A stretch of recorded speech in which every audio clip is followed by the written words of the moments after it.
Hello, I'm Hyuk-June Moon. I'm from KIST in South Korea. Today I would present the preliminary result of our project titled Impact of MTL-targeted TI simulation on spatial navigation, probing with grid-cell-like representation. The project was initiated when I was doing my PhD at EPFL. So it's an honor that I can present this project at the OHBM here on behalf of my entire team.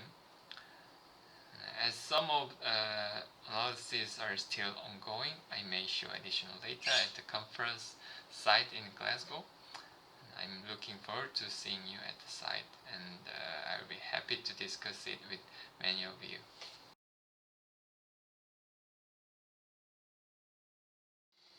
So, why we target spatial navigation? Spatial navigation is an essential ability to live our daily lives. I haven't been to Glasgow, but I will have to plan and execute spatial navigation from Glasgow airport to the conference site once I arrive at the airport. And in our daily lives, based on various kinds of spatial information, we need to decide where to move, which way to choose, for countless time in a day. However, this very critical ability is known to be impaired with age. So through this project, we aim to assess the possibility of enhancing spatial navigation in humans through a cutting-edge brain stimulation using temporal interference. Through previous studies, it's been shown that many brain regions are involved in spatial navigation, such as the parietal cortex, the retrospinal cortex, and the prefrontal cortex. For this study, we focus on the hippocampal-entorhinal complex in the middle temporal lobe, which has been considered as spatial navigation core region. Especially, I would introduce very specific neurons found in entorhinal cortex, named grid cells. As you can see in this video, the cell fires when the animal is located at the very specific locations in the environment, which are anchored to the external landmark. So, like points on a map. So people believe these cells encode allocentric spatial representation in the brain, like GPS. Many researches about these cells found out that they are deeply involved in not only spatial navigation but also memory processes, and moreover the entorhinal cortex, where the cells are mostly located, are one of the mostly affected brain regions in Alzheimer's disease.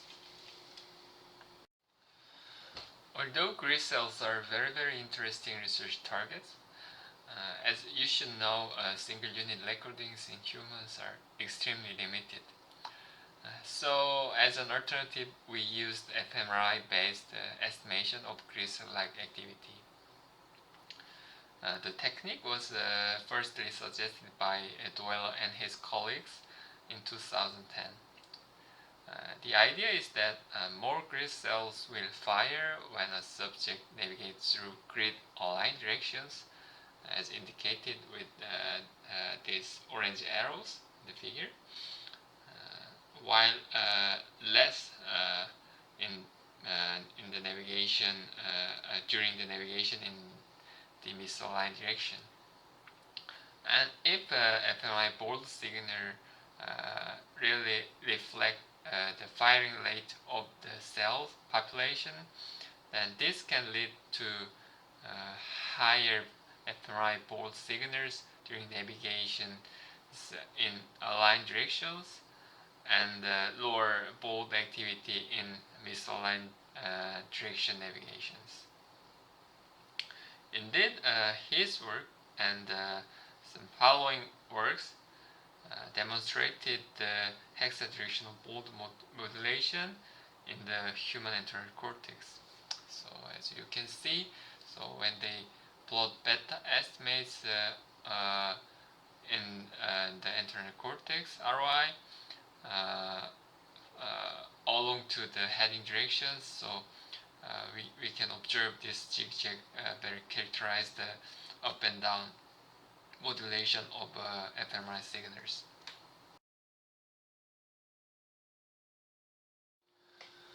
In our previous study that was just published, we could also detect the characterized modulation of fMRI signals in human entorhinal cortex during spatial navigation.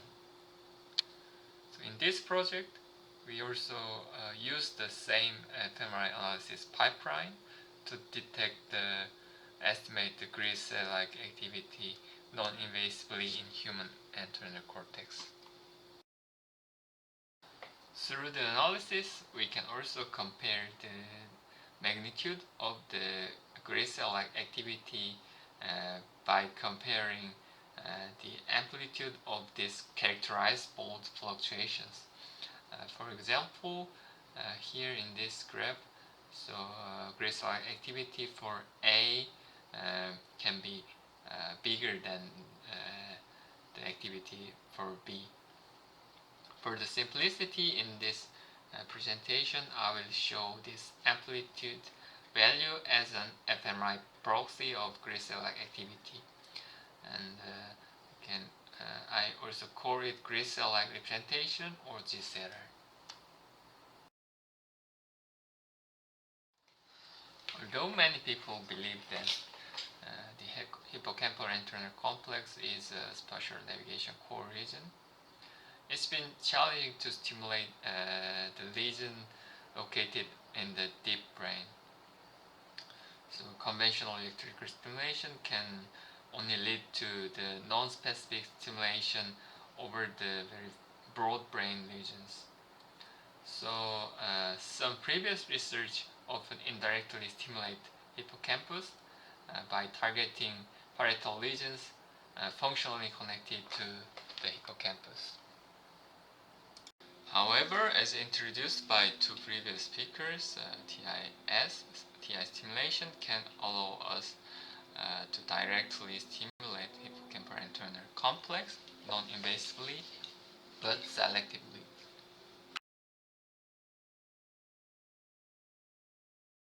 I would skip this slide as I believe it has been already well explained by the two previous speakers, and you can also check their videos if you want to know more details.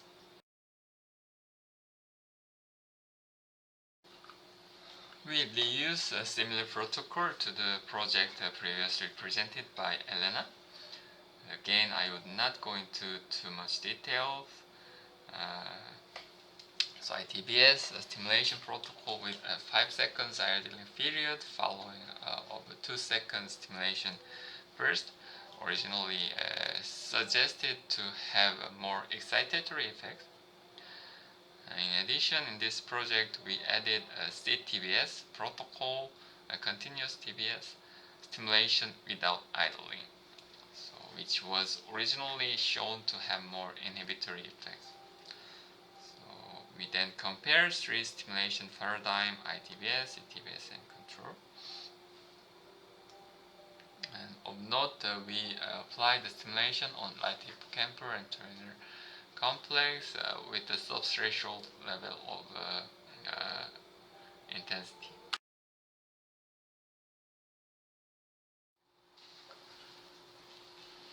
We adapted typical spatial navigation task that has been used in the previous human grid cell studies, including our previous work.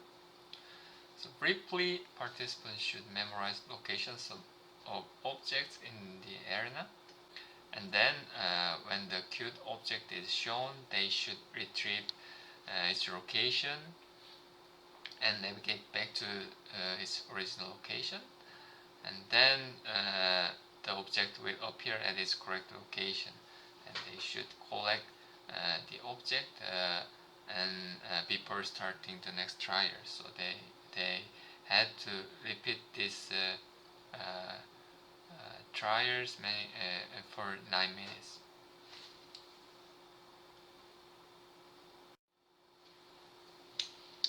So with the task and stimulation, 3 stimulation conditions, so we have the experimental design like this with 6 blocks, so 2 blocks per each conditions, and the order of the condition was pseudo-randomized, and we collected 30 young healthy participants. Through this experiment, we expected changes in spatial navigation behavior, hopefully in the direction of improved performance. And we also expected altered brain activity, such as gristle-like activity in the internal cortex and bold activity changes within spatial navigation network.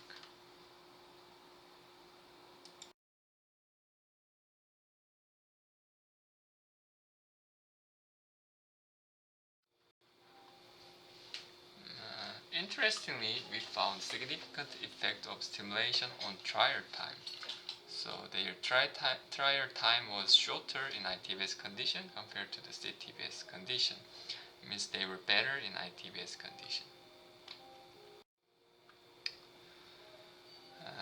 Through the further analysis, we found that the difference in trial time originated from moving stationary ratio. So moving navigation ratio was calculated by this formula, so actual moving time over trial time. And so this navigation ratio was higher in ITBS compared to CTBS. It means they are more prone to navigate in ITBS than CTBS. Actually, their actual moving time did not differ across conditions, so which suggests they were less being stationary in the ITBS conditions. So this may suggest they were faster in decision on where to move during ITBS conditions.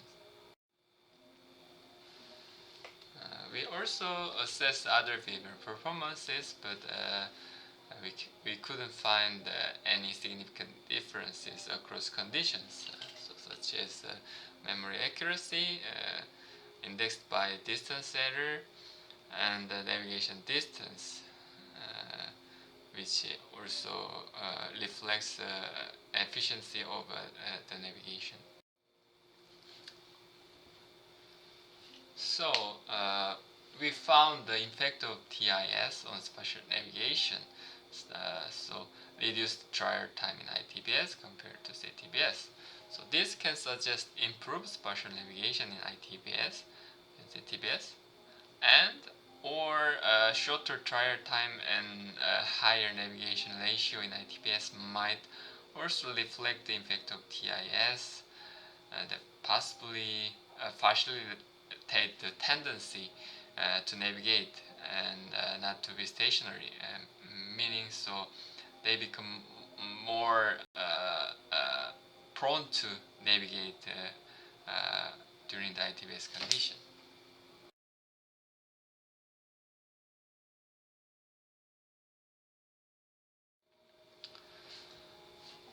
As quality control, we looked at activation and the hippocampal connectivity during control condition. So as you can see, bold activation while our participants were navigating. So these regions were more activated compared to the intrinsic baseline. So we could observe some more parietal spatial navigation network and also the motor cortex region, as they had to use their right hand to modulate the buttons. Also, through the hippocampal connectivity, we could observe very typical spatial navigation network, including the medial frontal, prefrontal cortex. Then we estimated GCLR, grid-like representation, in right antennal cortex, where we stimulated, and found that GCLR in both ITBS and CTBS condition were significantly decreased from the GCLR during the control condition. Normalization within subject further confirmed the decrease of GCLR during the two active TIS conditions. The characterized board modulation, so GCLR, was observed only for 6-pore symmetry and not for the other control symmetries. Interestingly, GCLR in the left antennal cortex, which is a contralateral part of the stimulation target, was also decreased, suggesting close relationship between right and left entorhinal GCLR, which has never been shown until our study.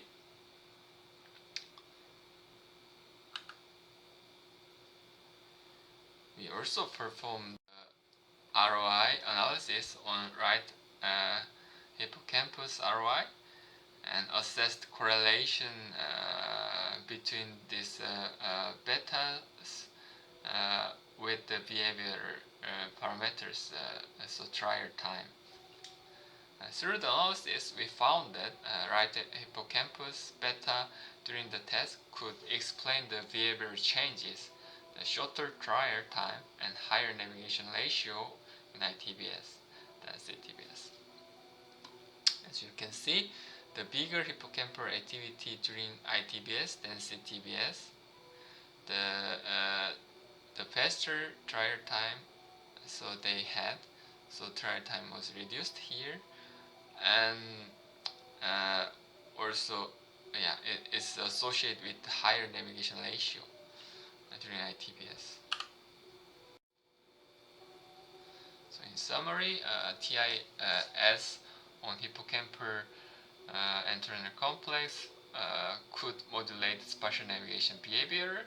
So we observed a shorter trial time in ITBS than CTBS, and this was associated with the higher navigation ratio in ITBS. Also, the TIS attenuated gristle-like activity in both right and left entorhinal cortex, and TIS associated right hippocampal activity changes, so increase, could explain reduced trial time during ITBS. So our project actually shows some possibility of potential future avenues for navigation enhancement in humans.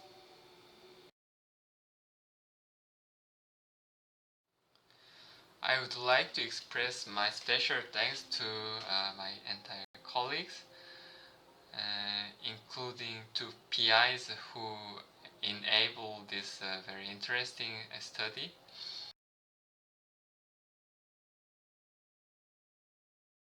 Thank you very much for your attention.